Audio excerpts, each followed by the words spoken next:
Assalamualaikum warahmatullahi wabarakatuh.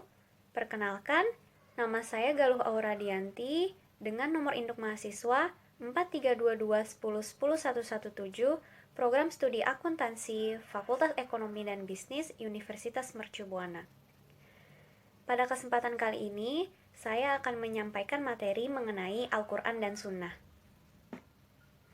Al-Quran dan Sunnah merupakan pedoman hidup manusia yang mana manusia harus berpegang teguh pada keduanya supaya selamat di dunia dan di akhirat.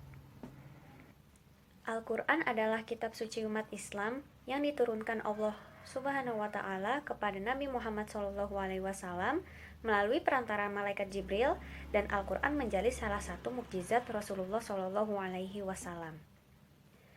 Al-Quran merupakan salah satu kitab yang mempunyai sejarah panjang yang dimiliki oleh umat Islam dan sampai sekarang masih terjaga keasliannya.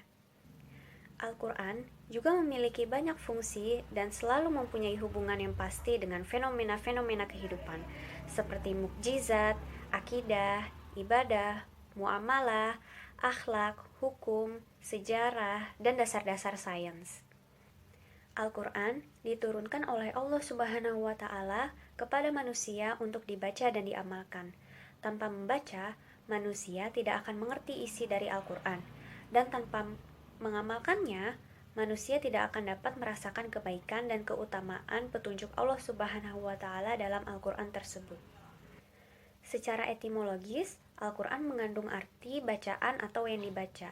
Sedangkan secara terminologis, menurut Manna Al-Qatan, Al-Quran adalah dasar agama dan sumber tasyri sebagai hujjah atau dalil Allah Subhanahu wa Ta'ala yang cocok sepanjang zaman, yang disampaikan oleh Rasulullah SAW kepada umatnya untuk diikuti perintahnya. Sebagai kitab suci yang menyempurnakan kitab-kitab sebelumnya, Al-Quran tentu saja mempunyai karakteristik atau ciri khas yang menjadi keistimewaannya. Ciri khas tersebut adalah yang pertama, lafaz dan maknanya datang dari Allah Subhanahu wa Ta'ala dan disampaikan kepada Nabi Muhammad SAW melalui malaikat Jibril dengan jalan wahyu. Yang kedua, Al-Quran diturunkan dengan lafaz gaya bahasa Arab. Dan yang terakhir, Al-Quran disampaikan dan diterima dengan jalur tawatur yang menimbulkan keyakinan dan kepastian tentang kebenarannya.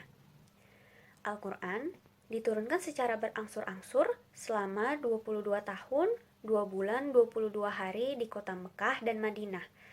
Ayat-ayat yang diturunkan di kota Mekah, yaitu sebelum Rasulullah SAW melakukan hijrah, disebut surat Makkiyah.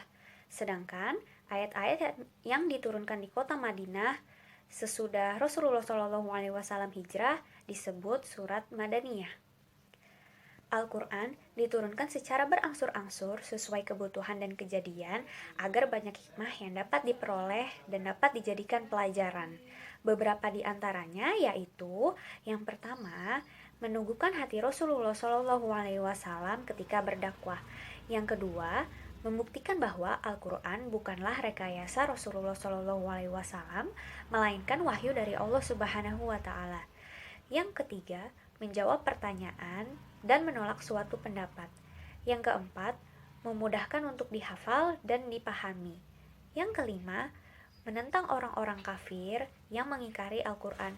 Dan yang terakhir, merupakan solusi bagi umat yang diberikan secara bertahap.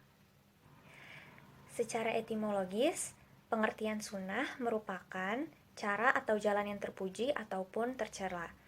Sedangkan secara terminologis, menurut Profesor Dr. Suparman Usman, sunnah adalah perkataan, perbuatan, dan penetapan atau kauliyah, fi'liyah, takririyah Nabi Muhammad SAW serta merupakan penjelas atau bayan terhadap Al-Quran.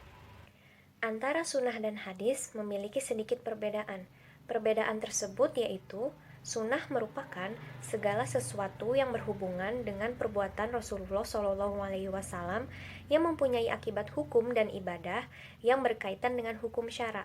Sedangkan hadis merupakan segala perkataan, perbuatan, dan ketetapan yang disandarkan kepada Rasulullah SAW, dan hadis sendiri mencakup hal di dalam maupun di luar syara. Sunnah atau hadis tentu saja memiliki fungsi.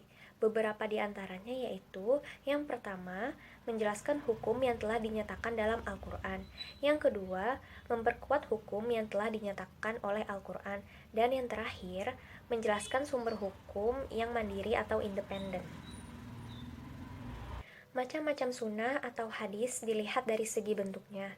Yang pertama ada sunnah atau hadis kauliyah, yaitu hadis-hadis yang diucapkan langsung oleh Nabi Muhammad SAW dalam berbagai kesempatan terhadap berbagai masalah yang kemudian dikutip oleh para sahabat dalam bentuknya yang utuh seperti apa yang diucapkan oleh Rasulullah tersebut. Yang kedua, ada sunnah atau hadis fi'liyah, yaitu hadis-hadis yang berkaitan dengan perbuatan yang dilakukan oleh Nabi Muhammad SAW yang dilihat dan diketahui oleh para sahabat kemudian disampaikan kepada orang lain. Dan yang terakhir ada sunnah atau hadis takririyah, yaitu perbuatan dan ucapan para sahabat yang dilakukan di hadapan atau sepengetahuan Rasulullah SAW, tetapi beliau mendiamkan dan tidak menolaknya. Sikap diam Rasulullah tersebut dan tidak menolak atas perbuatan atau ucapan para sahabat dipandang sebagai persetujuan oleh Rasulullah SAW. Sekian penyampaian dan penjelasan materi mengenai Al-Quran dan Sunnah dari saya. Kurang lebihnya mohon maaf. Wassalamualaikum warahmatullahi wabarakatuh.